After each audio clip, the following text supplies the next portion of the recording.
புத்தி ரேகையால் வாழ்வில் உயர்ந்தவர்களை கண்டுபிடிப்பது. புத்தி ரேகை என்பது இந்த இருதய ரேகைக்கு கீழே நடுப்புற வர்றது புத்தி ரேகை. இந்த புத்தி ரேகை குருமேடு இல்லையா, இந்த குருமேட்டோட இப்படி இந்த இதெல்லாம் முடிஞ்சதுன்னா இது சிறப்பான ஒரு அமைப்பு.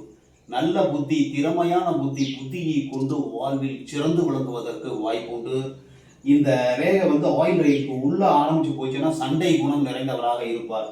கொஞ்சூண்டு மேலே லைட்டாக 2 மில்லிமீட்டர் 3 மில்லிமீட்டர் இருந்து இப்படி வந்ததுன்னா முடிவெடுக்கக்கூடிய தன்னம்பிக்கையோடு முடிவெடுக்கக்கூடிய ஒரு தனித்திறமை வாய்ந்தவராக வாழ்வில் உயர்வார்.